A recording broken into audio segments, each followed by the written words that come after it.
Kemudian hari ini kami akan mempresentasikan tugas besar kami yang berjudul Automation Effect of Fraud in Transaction yang akan dipresentasikan oleh saya, Florentina Marani, dengan NIM 04 dan teman-teman saya. Saya Natalia Rehulina dengan NIM 40. Hanan Ainaya dengan NIM 50. Adapun kandungan faktor ini adalah karena kemajuan era teknologi yang memudahkan kegiatan transaksi, namun harus tetap menguasai kegiatan transaksi. Karena kita tidak bisa mengira adanya fraud penipuan dalam suatu transaksi. Selanjutnya, Nah, berikut tujuannya ada 3, yaitu pertama, penerapan algoritma pembelajaran mesin, kedua, efektivitas kerja, dan ketiga, evaluasi algoritma pembelajaran mesin.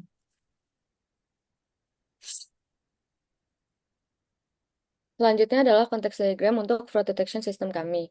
Konteks diagram di sini mempresentasikan alur utama mulai dari data masukan hingga evaluasi algoritma yang digunakan.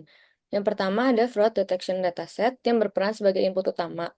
Kemudian dataset ini akan diproses untuk mengevaluasi performa dari 3 algoritma utama yang kami gunakan, yaitu Isolation Forest, Local Outlier Factor, sama Support Vector Machine. selanjutnya ada data flow diagram. Kami mengambil 2 level, level 0 dan level 1. Yang pertama ada credit card fraud detection dataset yang ditandai dengan segi panjang, itu berada di terminator. Kemudian ada 3 lingkaran yang akan dilalui data tersebut. Pertama data preprocessing, untuk training, lalu ada evaluasi dan visualisasi. Kemudian ada data flow diagram yang level 1, perbedaannya kami sekarang mempunyai database. Jadi setelah melalui proses data processing, data akan melalui database. Jadi sekarang sumber data bukan lagi melalui dataset, melainkan dari database yang bisa divisualisasikan dan kemudian akan dilanjutkan ke model training. Kita memiliki 3 model training, local outlier factor, isolation forest, sama SKN model, yang hasilnya akan dievaluasi dan visualisasi.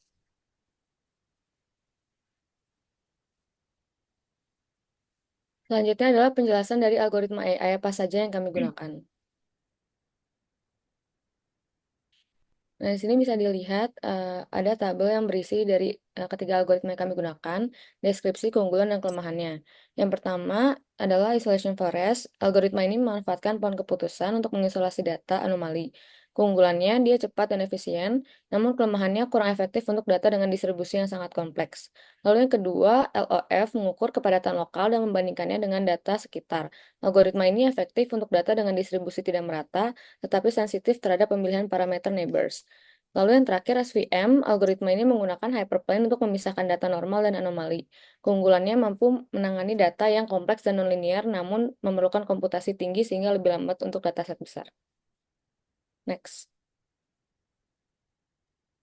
Kemudian ada hasil implementasi yang diawali dengan acknowledgement, dari tools, kemudian pembacaan dataset, kemudian dataset info. Tools sendiri adalah kode-kode yang digunakan untuk membaca library seperti Nabi SNP, ada SPT, lalu ada matplotlib, plot, SPLT untuk memplot hasil dari data. Untuk pembacaan dataset sendiri, melakukan data kode data sama dengan PDB CSV dengan file credit card CSV. Kemudian ini adalah output dari pembacaan dataset ini dari 5 kolom, 5 baris dari 3 kolom. Dari keterangan kolom itu ditandai dengan V karena untuk melindungi privacy, seperti ada nomor rekening yang dituju atau nomor rekening dari transaksi, lalu ada amount dan placement itu sendiri adalah untuk jumlah transaksi yang dilakukan, lalu plus itu untuk klasifikasi apakah transaksi tersebut disebut fraud atau tidak, dengan 0 berarti bukan fraud dan 1 adalah fraud. Kemudian ada dataset info. Dataset info itu adalah untuk ringkasan dari dataset yang kita gunakan. Terdiri dari ada 4 kolom dan 3 baris.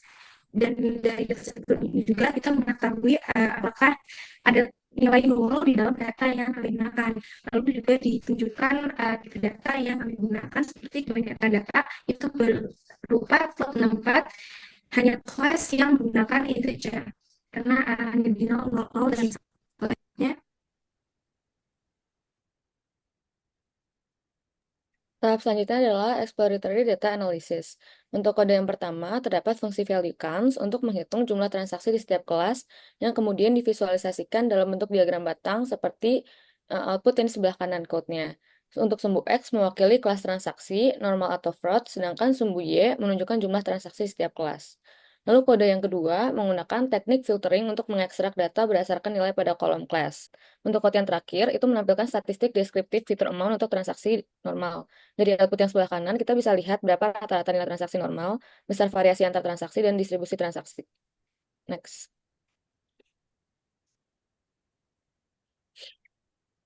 Lalu langkah selanjutnya adalah memvisualisasikan distribusi dari statistik fitur amount dalam bentuk histogram. Jadi kode yang pertama yang di atas itu untuk membuat dua histogram terpisah yang membandingkan distribusi jumlah transaksi amount untuk kelas float dan kelas normal. Outputnya ada di sebelah kanan code-nya. Lalu kode yang bawah itu untuk melihat hubungan antar fitur dan amount yang dianalisis menggunakan scatter plot. Jadi outputnya adalah dua scatter plot yang memvisualisasikan hubungan antara waktu transaksi dan jumlah transaksi untuk kelas float dan normal. Next.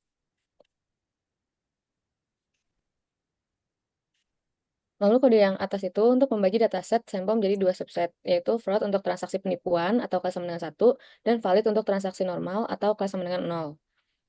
Lalu kode yang bawahnya itu digunakan untuk menganalisis hubungan antar fitur menggunakan matriks kolerasi yang divisualisasikan dengan heatmap, yang heatmapnya bisa dilihat pada sebelah kanan kodenya.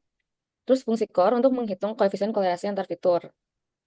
Dan dari heatmapnya dapat dilihat bahwa beberapa fitur memiliki kolerasi yang lebih tinggi dengan target atau kelas dibandingkan fitur lainnya. Next. Lalu code ini digunakan untuk memisahkan dataset menjadi dua bagian, yaitu fitur independen dan fitur target. Bisa dilihat pada outputnya di sebelah kanan kodenya. Untuk yang bagian atas itu merupakan fitur independen atau X. Dia memiliki 28.481 baris dan 30 kolom. Terus untuk yang bawahnya itu merupakan fitur target atau Y. Dia memiliki 28.481 baris dan hanya satu kolom atau class yang menunjukkan label kelas setiap transaksi. Next. Selanjutnya ada model prediction. Kode ini pertama mendefinisikan 3 algoritma deteksi outlier yang digunakan, yang disimpan dalam direktori bernama classifier. Itu ada isolation forest, LOF, dan SVM. Kemudian di bagian selanjutnya itu untuk pelatihan dan prediksi. Jika untuk algoritma LOF nanti akan dilatih dan kemudian digunakan untuk memprediksi data, hasilnya nanti akan disimpan juga. Kemudian nanti akan mengambil faktor outlier negatif dari LOF sebagai skor prediksi.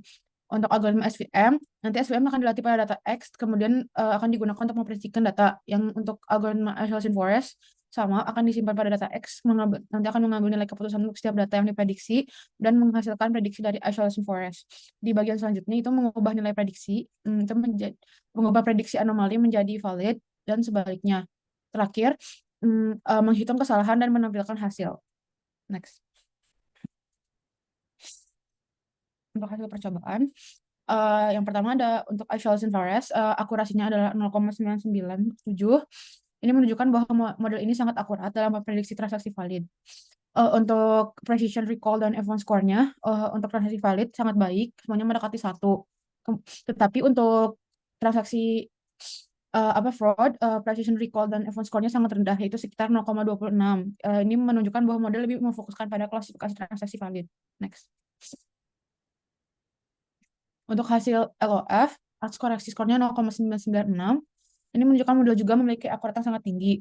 Untuk precision recall F1 score-nya untuk transaksi valid sama, sangat bagus, mendekati 1. Tetapi untuk transaksi fraud-nya nilainya sangat jelek, itu kayak 0,02. Model ini sangat buruk untuk mendeteksi anomali. Next. Kemudian terakhir, SVM, skornya sangat jelek, yaitu 0,70. Precision untuk transaksi validnya lumayan tinggi, mendekati 1. Tetapi untuk transaksi fraudnya sangat buruk. Next. Kesimpulannya, menjawab tujuan di depan, algoritma pembelajaran mesin telah berhasil didapatkan untuk menganalisis pola data transaksi, termasuk informasi pengirim, penerima, dan lainnya. Hasil analisis menunjukkan pola-pola yang dapat digunakan untuk mendeteksi aktivitas fraud dengan tingkat akurasi yang bervariasi. Penggunaan algoritma pembelajaran mesin seperti isolation forest, LOF, dan SVM terbukti meningkatkan efisiensi dalam proses pengolahan data transaksi dibandingkan dengan metode manual.